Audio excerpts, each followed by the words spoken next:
আসসালামু আলাইকুম। প্রিয় দর্শক, অন্য মঞ্চের আলাপ চাইতে আপনাদের সকলকে আমন্ত্রণ জানাচ্ছি। মাসুদ ভাই ধন্যবাদ। যারা আমাদেরকে দেখছেন সকলকে আমার পান্ডাল অভিনন্দনের শুভেচ্ছা।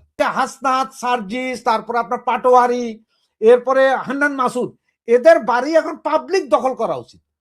গত 18 মাসে দুর্নীতিকরা যেই পয়সা কামাইছে এরা, এই ইন্ট্রিম এবং সমন্বয়ক, আধা সমন্বয়ক সহ যে পয়সা এরা কামাইছে দুর্নীতিতে, তাতে বিগত 40 বছরে সমস্ত সরকার মিলা যত পয়সা দুর্নীতি করছে তার দ্বিগুণ করছে।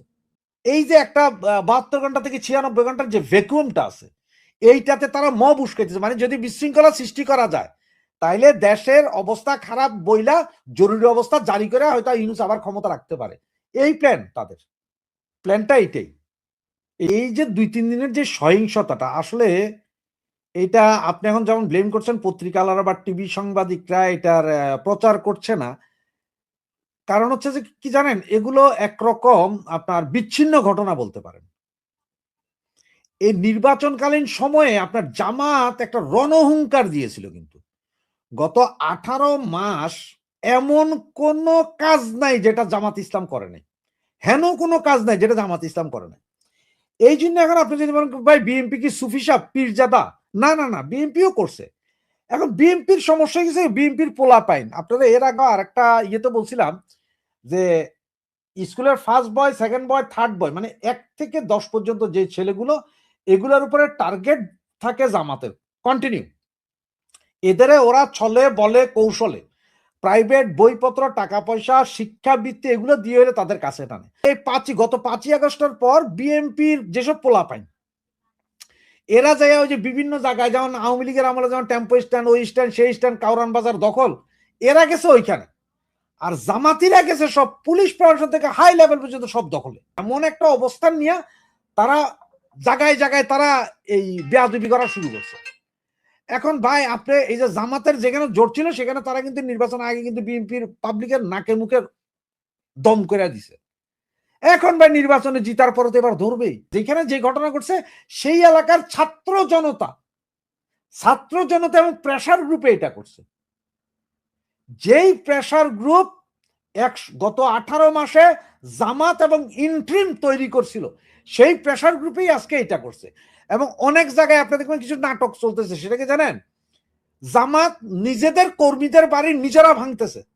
কিন্তু এখন কেন জামাতের বাড়িঘর বা দোকান ভাঙার সময় যে বিএমপি করতে সেটার ভিডিও দেখাইতে পারতেছে না কেন? ভাঙে যাওয়ার পরে দেখাইতেছে যে এই ভাঙি গেছে। এটা পুরোটা জামাতের তৈরি। আর মানুষ তো প্রচন্ড একটা ক্ষোভে আছে।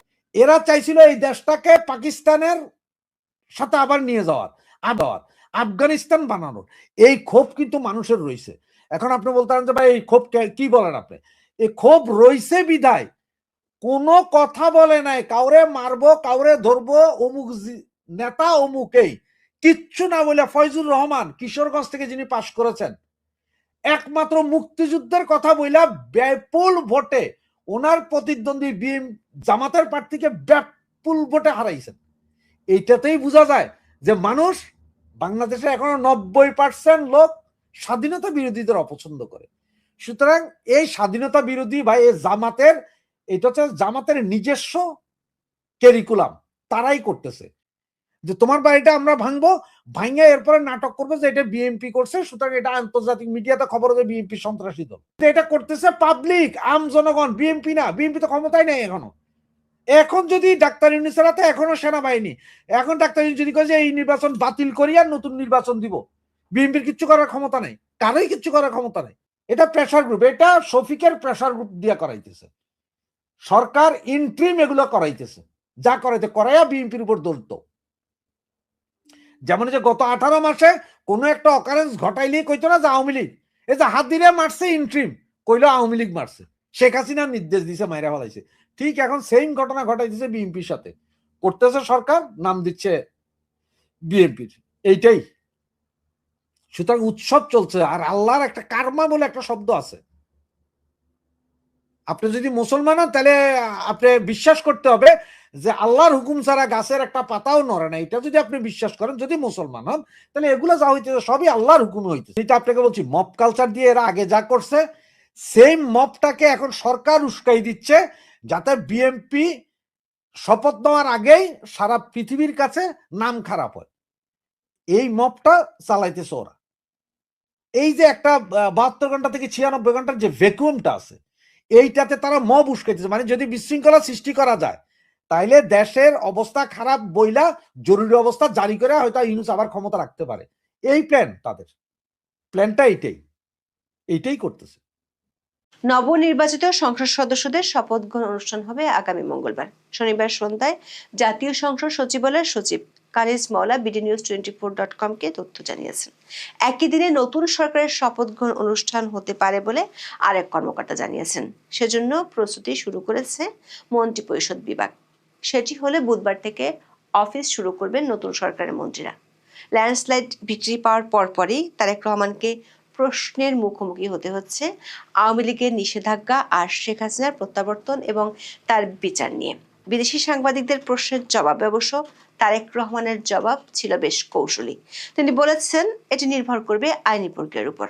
এরই মধ্যে কমনওয়েলথ নির্বাচন পর্যবেক্ষণ মিশন কার্যক্রম নিষিদ্ধ থাকা আওয়ামী লীগ সহ সব রাজনৈতিক দলের গণতান্ত্রিক অধিকার নিশ্চিত করতে নতুন সরকারের কাছে সুপারিশ করেছে। একই রকম সুপারিশ জমা দেবে ইউরোপীয় ইউনিয়ন বা ইইউ পর্যবেক্ষণ মিশন। সূত্রগুলো বলছে, ভোটের আগে থেকে আওয়ামী লীগের নিষেধাজ্ঞা তোলার বিষয়ে আন্তর্জাতিক পক্ষগুলোর যে চাপ ছিল সেটি নিয়ে এখন ভাবতে হচ্ছে বিএনপিকে। তবে কোন প্রক্রিয়ায় আওয়ামী লীগের নিষেধাজ্ঞা তোলা হবে সেটি নিয়ে চূড়ান্ত কোনো সিদ্ধান্ত না হলেও শিগগিরই বিষয়টি নিয়ে আইনি প্রক্রিয়ার পথে হাঁটতে পারে নতুন সরকার। এনসিপির মুখপাত্র এবং কেন্দ্রীয় নির্বাচন পরিচালনা কমিটির চেয়ারম্যান আসিফ মাহমুদ সজীব ভুঁইয়া বলেছেন, বিএনপির সংখ্যাগরিষ্ঠ আসন পাওয়ার সঙ্গে সঙ্গে আওয়ামী লীগের কার্যক্রম শুরু হচ্ছে। 1.5 বছর ধরে বন্ধ থাকা আওয়ামী লীগের পার্টি অফিস বিএনপি নেতাকর্মীরা খুলে দিচ্ছেন। এক্ষেত্রে স্পষ্ট বোঝা যায় আওয়ামী লীগের সঙ্গে এক ধরনের গোপন আতাতের মাধ্যমে তারা জয়লাভ করেছে। 13 ফেব্রুয়ারি রাতে দলের অস্থায়ী কেন্দ্রীয় কার্যালয়ে নির্বাচনী ফলাফল পর্যালোচনা ও দলীয় অবস্থান নিয়ে আয়োজিত সংবাদ সম্মেলনে এমন কথা বলেন এনসিপির মুখপাত্র। এর ঠিক একদিন পরে ঢাকার গুলিস্তানে আওয়ামী লীগের কেন্দ্রীয় কার্যালয়ের সামনে জাতীয় পতাকা উড়িয়েছে 7-8 জনের একটি দল। তারা বঙ্গবন্ধু শেখ মুজিবুর রহমানের প্রতি সালাম জানান। শনিবার দুপুরের পর 7-8 জনের ওই দলটি আওয়ামী লীগের কার্যালয় ভবনের সামনে আসে, যে ভবনে বছর দেড়েক ধরে ঝুলতে দেখা গেছে আন্তর্জাতিক ফ্যাসিজম ও গণহত্যা গবেষণা ইনস্টিটিউট লেখা একটি ব্যানার। ঘটনাস্থলের পাশের ফুটপাতের একজন ব্যবসায়ী বলেন, একদল লোক জাতীয় পতাকা নিয়ে এসে বঙ্গবন্ধু ও আওয়ামী লীগের নেতাদের উদ্দেশ্যে সালাম জানায়। পরে তারা পতাকাটি বিদ্যুতের একটি খুঁটির সঙ্গে বেঁধে রেখে চলে যান। গত বছরের 5ই আগস্ট গণ আন্দোলনে আওয়ামী লীগ সরকারের পতনের পর গুলিস্তানের বঙ্গবন্ধু অ্যাভিনিউয়ে দলটির কার্যালয়ে ছাত্র জনতার রোশনালে পড়ে। তছনছ করার পর আগুন দেওয়া হয় 10 তলা ভবনটিতে। এরপর থেকে পরিত্যক্ত অবস্থায় পড়ে থাকা এই ভবনে ময়লা আবর্জনার স্তূপ জমেছে। ভাসমান মানুষের নেশার আড্ডা জমতে এখানে। কেন্দ্রীয় কার্যালয় ছাড়াও রাজধানীর তেজগাঁয়ে ঢাকা জেলা আওয়ামী লীগ কার্যালয় ও ধানমন্ডিতে আওয়ামী লীগ সভাপতির কার্যালয়ে অগ্নিসংযোগ ও লুটপাট করা হয়। তখন থেকে এই 3 ভবন পরিত্যক্ত অবস্থায় পড়ে আছে। গত 18 মাস ধরেই সারা দেশের আওয়ামী লীগ ও এর অঙ্গ সংগঠনগুলোর কার্যালয়গুলো পরিত্যক্ত অবস্থায় পড়ে আছে। বিশেষ করে গত বছরের মে মাসে নিষেধাজ্ঞা আরোপ করার পর দলটির নেতাকর্মীরা কার্যত লুকিয়ে বা গোপনে সাংগঠনিক তৎপরতা চালাচ্ছে। নিষেধাজ্ঞার কারণে দলটি ত্রয়োদশ জাতীয় সংসদ নির্বাচনেও ছিল না। দেশীয় আন্তর্জাতিক মহল থেকে বড় একটি রাজনৈতিক দলের উপর নির্বাহী আদেশে নিষেধাজ্ঞা দেওয়ার বিষয়টি নিয়ে নানা ধরনের আপত্তি ছিল। এমনকি জাতিসংঘ তাদের রিপোর্টেও কোনো দলকে নিষেধাজ্ঞা না দেওয়ার পরামর্শ দিয়েছিল। কমনওয়েলথ নির্বাচনের আগে বেশ কয়েকবার এ নিয়ে সরকারের সাথে কয়েক দফা বৈঠক করেছে। রিকনসিলিয়েশনের জন্য উদ্যোগ নিতে অন্তর্বর্তী সরকারের আইন উপদেষ্টা এবং সাবেক প্রধান বিচারপতিকে দক্ষিণ আফ্রিকা নিয়ে গিয়েছিল সংস্থাটির নির্বাচন পর্যবেক্ষক টিম ভোটের আগেও সরকারের সাথে এ নিয়ে কথা বলেছিল। নির্বাচন পর্যবেক্ষণ শেষে কমনওয়েলথ টিম নতুন সরকারের কাছে এ ব্যাপারে সুপারিশ করেছে। তাদের সুপারিশে বলা হয়েছে, কার্যক্রম নিষিদ্ধ থাকা আওয়ামী লীগ সহ সব রাজনৈতিক দলের গণতান্ত্রিক অধিকার নিশ্চিত করা উচিত। ইন্ডিপেন্ডেন্ট টেলিভিশনের এক রিপোর্টে বলা হয়েছে, প্রতিনিধি দলটি জানায় নতুন সরকারের প্রতি আমাদের সুপারিশ থাকবে ভবিষ্যতে আওয়ামী লীগ সহ সব রাজনৈতিক দলের গণতান্ত্রিক অধিকার নিশ্চিত করা। একই ধরনের সুপারিশ করতে যাচ্ছে ইউরোপীয় ইউনিয়ন বা ইউ পর্যবেক্ষণ মিশন। তাদের দৃষ্টিতে অংশগ্রহণমূলক নির্বাচনের ক্ষেত্রে সমাজের সব প্রতিনিধিশীল গোষ্ঠীর অংশগ্রহণই মুখ্য বিষয়। শনিবার সংবাদ সম্মেলনে সংস্থাটি বলেছে, একটি নির্বাচন অংশগ্রহণমূলক হলো কিনা তা শুধু ভোটের হার দিয়ে বোঝায় না। রাজনৈতিক বিশ্লেষকদের মতে কমনওয়েলথ ও ইইউ উভয়ের বক্তব্য একত্রে পড়লে একটি বিষয় স্পষ্ট হয়ে ওঠে। সেটি হলো আওয়ামী লীগকে নিষিদ্ধ রেখে, বিরোধী কণ্ঠকে দমন করে, রাষ্ট্রযন্ত্রকে দলীয় স্বার্থে ব্যবহার করে কোনো নির্বাচনই প্রকৃত অর্থে গণতান্ত্রিক হতে পারে না। ভোট কেন্দ্রে ব্যালট পড়লেও যদি রাজনৈতিক প্রতিযোগিতার মাঠ অসম হয়, তবে সেই ভোট কেবল সংখ্যার খেলা, জনগণের প্রকৃত রায় নেয়। ভূমিদাস বিজয়ের পর তারেক রহমানকেও আওয়ামী লীগের নিষেধাজ্ঞার বিষয়ে বিদেশি সাংবাদিকদের প্রশ্নের মুখোমুখি হতে হয়। শনিবার বিকেলে রাজধানীর হোটেল ইন্টারকন্টিনেন্টালে অনুষ্ঠিত সংবাদ সম্মেলনে সাবেক প্রধানমন্ত্রী শেখ হাসিনাকে বাংলাদেশে ফেরানোর প্রশ্নে এটি আইনি প্রক্রিয়ার উপর নির্ভর করে বলে উত্তর দেন তারেক রহমান। বিদেশি এক সাংবাদিক প্রশ্ন করেন, বাংলাদেশের মানুষের মধ্যে যেখানে আওয়ামী লীগের অনেক সমর্থক রয়েছে, সেই বিবেচনায় সমস্যার সমাধান বা মিটমাটের জন্য পরিকল্পনা কি? এমন প্রশ্নের উত্তরে নতুন সম্ভাব্য প্রধানমন্ত্রী বলেন, এর সমাধান আইনের শাসন নিশ্চিত করার মাধ্যমে হবে। সংবাদ সম্মেলনে প্রশ্ন করা হয়, বিএনপি সরকার শেখ হাসিনার বিরুদ্ধে দুর্নীতির মামলা চালিয়ে যাবে কিনা। এমন প্রশ্নের কোনো উত্তর দেওয়া হয়নি। আন্তর্জাতিক অপরাধ আদালতের রায় বা সিদ্ধান্ত পুনর্বিবেচনা করা হবে কিনা এমন প্রশ্নের জবাবে বিএনপির স্থায়ী কমিটির সদস্য আমির খসরু মাহমুদ চৌধুরী বলেন, এটি বিচার বিভাগের বিষয়। আন্তর্জাতিক অপরাধ আদালতের বিষয়ে বিচার বিভাগকে নির্বাহী এবং আইনি সবার কাছ থেকে আলাদা রাখার কথা বলেন তিনি। সূত্রগুলো বলছে, 3টি দেশের রাষ্ট্রদূত, বেশ কয়েকটি বিদেশি সংস্থা ভোটের আগেই তারেক রহমান এবং বিএনপির শীর্ষ নেতাদের সাথে আওয়ামী লীগের নিষেধাজ্ঞার বিষয়ে কথা বলেছিলেন। প্রশ্ন হলো, জাতীয় ও আন্তর্জাতিক চাপে যদি দলটি নিষেধাজ্ঞা তুলতে হয়, তাহলে কোন প্রক্রিয়া আগাবে নতুন সরকার? সূত্রগুলো বলছে, এক্ষেত্রে বিএনপির বেশিরভাগ শীর্ষ নেতৃবৃন্দ আইনি পথেই হাঁটতে চায়। সন্ত্রাস বিরোধী আইনের দোহাই দিয়ে অন্তর্বর্তী সরকার নির্বাহী আদেশে আওয়ামী লীগের কার্যক্রম নিষিদ্ধ করেছিল, অথচ আইনটিতে দলের কার্যক্রম নিষিদ্ধের কোনো বিধানই ছিল না। সেজন্য নতুন সরকার আদালতের মাধ্যমে এর সুরাহা করতে চায়। কারণ যেহেতু আইনে এ ধরনের বিধান নেই, তাই আদালতের রায় আওয়ামী লীগের পক্ষে যাওয়ার সম্ভাবনা বেশি। তবে বিএনপির একাধিক নেতা বলেছেন, এ বিষয়ে এখনো কোনো সিদ্ধান্ত হয়নি। সূত্রগুলো বলছে, আওয়ামী লীগের কার্যক্রমের উপর নিষেধাজ্ঞা তুলে নেওয়ার পাশাপাশি শেখ হাসিনার বিচারের বিষয়টি নিয়ে নতুন সরকারকে সিদ্ধান্ত নিতে হবে দ্রুত। কারণ বিষয়টিতে ভারতের সাথে বাংলাদেশের নতুন সরকারের সম্পর্ক অনেকখানি জড়িত। তাছাড়া আওয়ামী লীগের বহু নেতাকর্মীর বিরুদ্ধে মামলা আছে। বেশিরভাগ নেতাকর্মী পলাতক। তাদের বিরুদ্ধে হরে দরে হওয়া মামলাগুলো পর্যালোচনা করে ব্যবস্থা নিতে হবে। বিএনপির একটি সূত্র বলছে, কমনওয়েলথের সুপারিশে খুব তাড়াতাড়ি বিএনপি রিকনসিলিয়েশনের উদ্যোগ নিতে পারে। সেক্ষেত্রে নতুন সরকার নিরপেক্ষ সিনিয়র আইনজীবীদের পরামর্শ নিতে পারে দ্রুত। এখন বাংলাদেশে 12ই ফেব্রুয়ারির এই নির্বাচনী ফলের প্রত্যাশা কিংবা ফল এমন হবে এরকম ধারণা কি আপনি করতে পেরেছিলেন? আজ ফল প্রকাশের পর যদি কেউ বলেন যে তিনি এমনটা হবে ভেবেছিলেন, তবে তাকে পরম ঈশ্বর বা পরম মিথ্যেবাদী বলতেই পারেন। যেখানে 11ই ফেব্রুয়ারি বিকেলেও নির্বাচন আদৌ হবে কিনা অনিশ্চয় ছিল, সেখানে এই ফলাফলের আশা অতি বড় বিএনপি সমর্থক পর্যন্ত স্বপ্নেও ভাবতে পারেননি। বাংলাদেশে বিএনপি রাজনীতির সঙ্গে জড়িত এক অতি পরিচিত জনকে গতকাল সন্ধেবেলায় এই প্রশ্নটি করেছিলাম, আচ্ছা 2/3 মেজরিটি আপনারা পাবেন এটা ভাবতে পেরেছিলেন? উনি আমার প্রশ্ন শুনে পাল্টা বললেন, মাথা খারাপ আপনার? ভদ্রলোক আগেই বলেছি বিএনপি রাজনীতির ওপর তলায় ভালো যোগাযোগ রাখেন। আমার প্রশ্নের উত্তর দিয়ে তিনি পাঠিয়ে দিলেন তারেক রহমানের তৈরি করা মন্ত্রী পরিষদের একটি বিস্তারিত সম্ভাব্য তালিকা। সেখানে কে কোথায় আছেন সেটা বলবো, তবে এখন নয়, এই ভিডিওর একেবারে শেষে বলবো। তার আগে যে বিষয় নিয়ে কথা শুরু করেছিলাম সেটা বলি। বাংলাদেশে শুধু নয়, ভারতেও কিংবা দেশে বিদেশে কেউ কোথাও ভাবেনি যে বিএনপি এত ভালো ফল করবে। স্বয়ং তারেক রহমান পর্যন্ত ভাবেননি, সেটা ভাবার সম্ভবও ছিল না। সবাই ভেবেছিল বিএনপি জোট এবং জামাত জোটের মধ্যে কড়া টক্কর হবে, যারাই জিতুক কম মার্জিনে জিতবে। এমনও হতে পারে কোনো জোটই অ্যাবসলিউট মেজরিটি বা 151 আসনে নিরঙ্কুশ গরিষ্ঠতা পাবে না। স্বতন্ত্র বা জাতীয় পার্টি এবং অন্য ছোট দলগুলোকে নিয়ে মন্ত্রিসভা গঠন করতে হবে, এটাই সবার ভাবনা ছিল। সেই মন্ত্রিসভা যদি এরকম মিলিজুলি নানা দিক দিয়ে লোকজন নিয়ে তৈরি হতো এবং কোনো রকমে যদি সংখ্যাগরিষ্ঠতা তৈরি করা যেত, সে মন্ত্রিসভা ভঙ্গুর হতো, স্থিতিশীল হতো না। ফলে আরও একটি নির্বাচন আগামী 6 মাসের মধ্যে হওয়া, সেটাও একদম নিশ্চিত ছিল।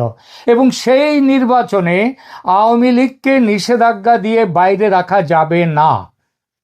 তারেক রহমানকে দেশে ফিরিয়ে আনার ব্যাপারে ভারতের ভূমিকার কথা বহুল প্রচারিত ইতিমধ্যে। তার সবটাই যে জল্পনা তা কিন্তু নয়, অনেকটাই বাস্তব। তারেক দেশে ফিরেছেন ভারতের সহায়তায়, এবং সেই সহায়তায় সিলমোহর দিয়েছিল আমেরিকা। নইলে যে তারেক রহমান সোশ্যাল মিডিয়াতে পোস্ট দিয়ে লেখেন যে দেশে ফেরার সিদ্ধান্ত তার একার নয়, সেই একই তারেক রহমান আগের ওই পোস্টের কয়েকদিনের মধ্যে দেশে ফিরলেন কিভাবে? বাংলাদেশের সেনা যেভাবে তাকে দেশের মাটিতে পা রাখার সঙ্গে সঙ্গে চূড়ান্ত নিরাপত্তা বলয় দিয়েছিল, সেসব তো এমনি এমনি হয় না। ভারতের সঙ্গে গোপন সমঝোতার কথা তখনই এসেছিল বাইরে। এই নিয়ে একাধিক এপিসোড আমি করেছি তখন। এই সমঝোতার ফলে বেগম জিয়ার যে দাফন, সেই অনুষ্ঠানে ভারতের পররাষ্ট্রমন্ত্রী তিনি জয়শঙ্কর ঢাকায় এসেছিলেন। তারেকের সঙ্গে তিনি একান্ত বৈঠক করেন, কিন্তু প্রধান উপদেষ্টা মোহাম্মদ ইউনূসকে এড়িয়ে যান। বার্তা একদম পরিষ্কার। কি সমঝোতা হয়েছিল তারেক এবং ভারত সরকারের মধ্যে? তারেকের নিরাপত্তার ব্যবস্থা পাকা করেছিল ভারত। তার ডিটেলস কিভাবে করেছিল সেটা বলার দরকার নেই এখানে। ভারত কথা দেয় বিএনপির নির্বাচনী খরচপত্র দেবে ভারত। নির্বাচনে তারেকের জয় নিশ্চিত করতে যেসব ব্যবস্থা করা সম্ভব সেটা করবে ভারত। ভারতের গোয়েন্দা সংস্থা খুব গোপনে ভারত এই কাজ করেছে। জামাত স্থানীয় স্তরে, মানে বুথ স্তরে পোলিং অফিসার, প্রিজাইডিং অফিসার দিয়ে এদেরকে দিয়ে তুমুল জালিয়াতি করেছে। আর নির্বাচন কমিশনের উপরতলায় যারা আছেন, যাদের দায়িত্ব বুথ থেকে পাওয়া রেজাল্ট শিট ট্যাবুলেশনে নিয়ে আসা, তাদের মোবিলাইজ করা হয়েছে বিএনপির পক্ষে। এটা জামাত ঘুণাক্ষরে আগে ভাগে আঁচ করতে পারেনি, বুঝেছে ফল ঘোষণার পর। আর সেটা বুঝতে পেরেই গতকাল প্রেস কনফারেন্সে এটা নিয়ে শোরগোল তুলেছে, রাস্তায় নামার হুমকি দিয়েছে, হয়তো নামবেও। সেটা খুব যে একটা বড় হবে তা নয়। এখন প্রশ্ন, কি সমঝোতা হয় ভারতের সঙ্গে তারেকের? 1 নম্বর, কোনো পরিস্থিতিতেই জামাতের সঙ্গে কোনো সমঝোতায় যাবে না বিএনপি। এজন্যই জামাত আমিরের বারবার প্রস্তাবিত মিলিজুলি সরকার গঠনের তীব্র বিরোধিতা একেবারে প্রকাশ্যে করেছেন তারেক রহমান, একবার নয় একাধিকবার। 2, সাংসদের একটা ভদ্রগোছের সংখ্যাধিক্য যদি বিএনপি না পায়, অথচ পার্লামেন্টের সবচেয়ে বড় দল যদি বিএনপি হয়, এমন পরিস্থিতিতে বিএনপি যাতে সরকার গঠন করতে পারে জামাতকে ছাড়া, তার জন্যে যত সম্ভাব্য কূটনৈতিক ব্যবস্থা নেওয়া দরকার ভারত নেবে। তবে একটা শর্তে, দ্রুত সংসদ ভেঙে দিয়ে নতুন নির্বাচনের ব্যবস্থা করবেন তারেক রহমান। 3 নম্বর, আওয়ামী লীগের ওপর থেকে নিষেধাজ্ঞা প্রত্যাহার করা, অবৈধভাবে গঠিত ক্রাইম ট্রাইব্যুনাল বাতিল করা, যাতে শেখ হাসিনা দেশে ফিরতে পারেন, এই ব্যবস্থাটা করবে তারেক রহমানের সরকার। এবং দেশের মূলধারার রাজনীতিতে আওয়ামী লীগ যাতে থাকতে পারে সেই ব্যবস্থাটাও করবেন। সেনাবাহিনীর মধ্যে জামাত ও পাকিস্তানপন্থী কর্তাদের বিরুদ্ধে যারা আছেন তাদেরকে একজোট করা ও নির্বাচনে তাদের বিএনপির পক্ষে মোবিলাইজ করার কাজটি মূলত করেছে ভারতের গোয়েন্দা সংস্থা। ভারতের পরিকল্পনা যে সার্থক হয়েছে সেটা বলার অপেক্ষা রাখে না আজ, কিন্তু কখনো কখনো আশার চেয়ে প্রাপ্তি বেশি হলে সমস্যার সমাধান না হয়ে নতুন ধরনের নতুন সমস্যা এসে হাজির হয়, যেটাই হয়েছে বাংলাদেশে বিএনপির নির্বাচনী এই ভূমিধস জয়ের ফলে। কোনো রকমের সংখ্যাগরিষ্ঠ না হয়ে বিপুলভাবে সংখ্যাগরিষ্ঠ হয়ে গেছে বিএনপি। একেবারে 2/3 গরিষ্ঠতার ওপর আরও অন্তত 12-13 জন সাংসদ তাদের, আর এতেই সব হিসাবের গরমিল। সব পরিকল্পনার সামনে এখন সবচেয়ে বড় দেয়াল হয়ে দাঁড়িয়েছে বিএনপির 2/3 সংখ্যাগরিষ্ঠতা। যখন কোনো দল সংসদে এই পরিমাণ ক্ষমতা পায় তখন তাদের সাংবিধানিক বা রাজনৈতিকভাবে সরানো বা পদত্যাগের অভিপ্রায় জানানো অসম্ভব ও অবাস্তব হয়ে পড়ে। রাজনীতিতে 2+2 সবসময় 4 হয় না। যে সমঝোতা 6 মাসের মেয়াদের কথা বলেছিল, ব্যালট বক্সের ফলাফল সেই হিসাবকে 5 বছরের পূর্ণ মেয়াদে রূপান্তরিত করে দিয়েছে। বিএনপির এই বিপুল বিজয় শুধু আওয়ামী লীগ বা জামাত নয়, বরং পর্দার আড়ালে যারা স্ক্রিপ্ট রাইটার ছিল, যে পরাশক্তিরা, তাদের কাছেও এখন একটা চ্যালেঞ্জ হয়ে গেছে। এখন প্রশ্ন হলো, তারেক রহমান কি তার কথিত প্রতিশ্রুতি রক্ষা করবেন, নাকি বিপুল জনমতকে ঢাল হিসেবে ব্যবহার করে তিনি 5 বছর পূর্ণ রাজত্ব করবেন? বাংলাদেশের রাজনীতি এখন আর শুধু অভ্যন্তরীণ বিষয় নয়, এটা আঞ্চলিক নিরাপত্তার সমীকরণে আটকা পড়েছে। তবে মাঠের বাস্তবতা হলো, গণতন্ত্রের সংখ্যার জোরই শেষ কথা, আর সেই জোর এখন সম্পূর্ণভাবে বিএনপির হাতে। রাজনীতির মাঠে সমীকরণ অনেক সময় টেবিলের পরিকল্পনার চেয়েও দ্রুত পাল্টে যায়। এক্ষেত্রে বিএনপির ল্যান্ডস্লাইড ভিক্টরি সেই পরিকল্পনার ধ্বংসকারী বা স্পয়লার হিসেবে কাজ করেছে। এখানে বাংলাদেশের বর্তমান প্রেক্ষাপট, পর্দার আড়ালের পরিকল্পনা বনাম ব্যালটের বাস্তবতায় একটু আর দুটো কথা বলি। বাংলাদেশের রাজনীতি এখন এমন এক মোড়ে দাঁড়িয়ে যেখানে আন্তর্জাতিক কূটনীতি এবং দেশীয় জনমতের মধ্যে এক বিশাল ব্যবধান তৈরি হয়েছে। বর্তমান পরিস্থিতি বিশ্লেষণে কয়েকটি বিষয় স্পষ্ট। 6 মাসের মধ্যে পুনরায় নির্বাচনের যে তথ্য শোনা যাচ্ছিল, তা বাস্তবায়নের একমাত্র পথ ছিল একটি রাজপথ কাঁপানো গণ অভ্যুত্থান কিংবা কোনো রকমে জোগাড় করা সংসদের মেজরিটি। কিন্তু বাস্তব চিত্র একেবারেই আলাদা। গত 18 মাসের শাসন আমল এবং জামাত এনসিপি জোটের যে ভাবমূর্তি সাধারণ মানুষের কাছে ভয়ঙ্করভাবে প্রশ্নবিদ্ধ। 2024-এর মতো স্বতঃস্ফূর্ত গণ আন্দোলন গড়ে তোলার নৈতিক ও রাজনৈতিক শক্তি এই মুহূর্তে তাদের নেই, জামাতের নেই, এনসিপির নেই। ওদিকে 2/3 সংখ্যাগরিষ্ঠতা পাওয়ার পর কোনো দলই স্বেচ্ছায় ক্ষমতা ছাড়বে না বা ছাড়ার কথা ভাববে না। এই বিপুল জনমত বিএনপিকে এক ধরনের রাজনৈতিক বর্ম দিয়েছে। তাহলে কি 6 মাসের মধ্যে নতুন করে ভোটের সম্ভাবনা একেবারেই নেই? একদম তাই। ভোট একটা হতে পারে, যদিও ক্ষীণতম সম্ভাবনা তার। সেটা ডাইলিউটেড, জল মেশানো জুলাই চার্টার নিয়ে না হওয়ার সম্ভাবনাই বেশি। তবু মুখ রক্ষার জন্য সামান্য হতেও পারে। লিখে নেওয়া যায় 12 ফেব্রুয়ারির হ্যাঁ বা না ভোট পুরোপুরি মূল্যহীন হয়ে গেছে এবং আরও যাবে। আর আওয়ামী লীগের ফিরে আসা, সেটাও কি বাতিল? না, সেটা বাস্তবায়িত হবে, তবে শীঘ্র নির্বাচনের সম্ভাবনা বাদ দিয়ে। এটা শেখ হাসিনাও বুঝেছেন, আর সে কারণেই শেখ হাসিনা দিল্লি থেকে 12 ফেব্রুয়ারির নির্বাচনকে লজ্জার নির্বাচন, অবৈধ নির্বাচন, জালিয়াতি বলেছেন। এটা তার জন্য কোনো আবেগ নয়, বরং রাজনৈতিক কৌশল। নিজের এবং আওয়ামী লীগের রাজনৈতিক প্রাসঙ্গিকতা টিকিয়ে রাখতে হলে এই নির্বাচনকে মেনে নেওয়া তার পক্ষে অসম্ভব। এটি মূলত একটি বার্গেনিং যাতে ভবিষ্যতে দেশে ফেরার পথ সুগম করা যায়। জামাতের কাছ থেকে রাজনীতির স্পেস ফিরে পেতে পারে যাতে আওয়ামী লীগ নিজের ভোট ব্যাংক যাতে মজবুত করতে পারে। আওয়ামী লীগ বুঝে গেছে আগামী 5 বছর তাকে সংসদে নয়, তৃণমূল স্তর থেকে বিরোধী রাজনীতি করে তারপর লাইমলাইটে উঠে আসতে হবে। ভারতের মতো প্রভাবশালী প্রতিবেশী দেশ বা অন্যান্য আন্তর্জাতিক শক্তি নিশ্চিতভাবেই বিএনপির এই বিপুল জনসমর্থন বা গণজোয়ারের আঁচ পায়নি। তারা একটা ব্যালান্সড বা ভারসাম্যপূর্ণ সংসদ আশা করেছিল যেখানে বিএনপিকে চাপে রাখা সহজ হতো, কিন্তু বিএনপির একক আধিপত্য এখন সব হিসাব পাল্টে দিয়েছে। এই পরিস্থিতিতে বেস্ট পসিবল সিনারিও তাহলে কি দাঁড়ালো?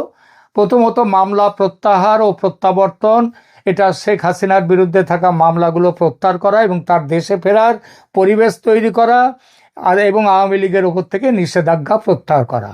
আওয়ামী লীগের পুনর্গঠন সেটাও আছে। শেখ হাসিনা দেশে ফিরে একটি শক্তিশালী বিরোধী দল হিসেবে গণ আন্দোলন ও জনমত গঠনের কাজ শুরু করবেন। এটি গণতন্ত্রের ভারসাম্যের জন্য প্রয়োজন। এরপর বিএনপি সরকার তাদের 5 বছরের মেয়াদ পূর্ণ করবে, কারণ এই মুহূর্তে তাদের চ্যালেঞ্জ করার মতো কোনো শক্তি রাজপথে নেই। এরপর সাম্প্রদায়িক রাজনীতির নিয়ন্ত্রণ, আওয়ামী লীগের ফিরে আসা এবং বিএনপির মূলধারার রাজনীতি শক্তিশালী হওয়ার সমান্তরালে জামাতের সাম্প্রদায়িক প্রভাবকে সিস্টেমেটিক্যালি দুর্বল করার প্রক্রিয়া অব্যাহত রাখবে বিএনপি এবং আওয়ামী লীগ। এরা আলাদা আলাদাভাবে রাজনীতি এখন আর 6 মাসের শর্টকাট পথে নেই, বরং এটি একটি দীর্ঘমেয়াদী প্রক্রিয়ার দিকে যাচ্ছে, যেখানে বিএনপি সরকার পরিচালনা করবে এবং আওয়ামী লীগ রাজপথে নিজের হারানো জমি পুনরুদ্ধারের চেষ্টা করবে। এর ফলে চরমপন্থী বা সাম্প্রদায়িক শক্তিগুলোর স্পেস সংকুচিত হয়ে যাবে। ক্ষমতা যখন ব্যালটের মাধ্যমে নিরঙ্কুশ হয় তখন পর্দার আড়ালের সমঝোতাগুলো মাঠে কার্যকর প্রায় অসম্ভব হয়ে পড়ে। যে কথাটি প্রথমে পরে বলবো বলে রেখে দিয়েছি, এবার সেই কথাটা বলবো, একেবারে স্কুপ নিউজ। বিএনপির পুরো মন্ত্রিসভার সম্ভাব্য তালিকাটি এসেছে আমার হাতে। সম্ভাব্য সরকার যে তৈরি হবে তার কাঠামোটা রাষ্ট্রপতি দিয়ে শুরু করা উচিত, কিন্তু এটা নিয়ে আমি শেষে বলবো। স্পিকার হচ্ছেন অ্যাডভোকেট জয়নাল আবেদিন অথবা অ্যাডভোকেট নিতাই রায়চৌধুরী, এই দুজনের একজন। প্রধানমন্ত্রী হবেন এবং প্রতিরক্ষা মন্ত্রণালয় থাকবে তারেক রহমান সাহেবের হাতে। স্থানীয় সরকার, পল্লী উন্নয়ন ও সমবায় মন্ত্রণালয় পাবেন মির্জা ফখরুল ইসলাম আলমগীর। স্বরাষ্ট্র মন্ত্রণালয়, তার মন্ত্রী হবেন সালাউদ্দিন আহমেদ। এই বিভাগের প্রতিমন্ত্রী হবেন শহীদ উদ্দিন চৌধুরী অ্যানি। পররাষ্ট্র মন্ত্রণালয়, তার মন্ত্রী পূর্ণমন্ত্রী হবেন আমির খসরু মাহমুদ চৌধুরী। প্রতিমন্ত্রী হবেন ডক্টর হুমায়ুন কবির। অর্থ মন্ত্রণালয়ের দায়িত্বে আসবেন ডক্টর রেজা কিবরিয়া। শিক্ষা মন্ত্রণালয়ের দায়িত্বে আসবেন আ.ন.ম আহসানুল হক মিলন। প্রতিমন্ত্রী সাইদ আল নোমান। আইন, বিচার ও সংসদ বিষয়ক মন্ত্রণালয় মোহাম্মদ আসাদুজ্জামান, যিনি সাবেক অ্যাটর্নি জেনারেল। এই ব্যাপারে অনেকে যে আসিফ নজরুলের নাম করছেন নাকি কেউ কেউ, কিন্তু সেটা একেবারেই গুজব। এরপরে হচ্ছে তথ্য সম্প্রচার মন্ত্রণালয়। এই বিভাগের মন্ত্রী হবেন ব্যারিস্টার আন্দালিব রহমান পার্থ। প্রতিমন্ত্রী ডক্টর মাহাদি আমিন। পরিকল্পনা মন্ত্রণালয় ডক্টর আব্দুল মঈন খান। বাণিজ্য মন্ত্রণালয় আব্দুল মুক্তাদির। শিল্প মন্ত্রণালয় আব্দুল আওয়াল মিন্টু। নৌ পরিবহন মন্ত্রণালয় মেজর অবসরপ্রাপ্ত হাফিজ উদ্দিন আহমেদ। শ্রম ও কর্মসংস্থান মন্ত্রণালয় নজরুল ইসলাম খান। পানি সম্পদ মন্ত্রণালয় আসাদুল হাবিব দুলু। মুক্তিযুদ্ধ বিষয়ক মন্ত্রণালয় ফজলুর রহমান। সড়ক পরিবহন ও সেতু মন্ত্রণালয় আমান উল্লাহ আমান। সংস্কৃতি বিষয়ক মন্ত্রণালয় জোনায়েদ সাকি। স্বাস্থ্য ও পরিবার কল্যাণ মন্ত্রণালয় ডাক্তার A.Z.M. জাহিদ হোসেন। যুব ক্রীড়া মন্ত্রণালয় আলী আসগর লবি, ধর্ম বিষয়ক মন্ত্রণালয় শামীম কায়সার লিঙ্কন, বেসামরিক বিমান পরিবহন ও পর্যটন মন্ত্রণালয় এয়ার ভাইস মার্শাল অবসরপ্রাপ্ত আলতাফ হোসেন চৌধুরী, বিদ্যুৎ জ্বালানি ও খনিজ সম্পদ মন্ত্রণালয় ইকবাল হাসান মাহমুদ টুকু, কৃষি মন্ত্রণালয় শামসুজ্জামান দুদু, গৃহায়ন ও গণপূর্ত মন্ত্রণালয় মির্জা আব্বাস, ডাক টেলিযোগাযোগ ও তথ্য প্রযুক্তি মন্ত্রণালয় নুরুল হক নূর, রেলপথ মন্ত্রণালয় গয়েশ্বর চন্দ্র রায়, জনপ্রশাসন মন্ত্রণালয় ডক্টর ইসমাইল জাবিউল্লাহ, সমাজ কল্যাণ মন্ত্রণালয় ও রুহুল কবির রিজভী, পার্বত্য চট্টগ্রাম বিষয়ক মন্ত্রণালয় দীপেন দেওয়ান। শেষে আর একটি কথা বলে শেষ করব, সেটা হচ্ছে কেউ কেউ বলছেন যে বাংলাদেশের তারেক রহমানের শপথ গ্রহণ অনুষ্ঠানে নরেন্দ্র মোদী ভারতের প্রধানমন্ত্রী তিনি নাকি যাবেন বাংলাদেশ। এই বিষয়ে এখনো অবধি সরকার থেকে কোনো রকম সিদ্ধান্ত হয়নি, কে যাবেন কে যাবেন না সেই ব্যাপারে কোনো সিদ্ধান্ত হয়নি।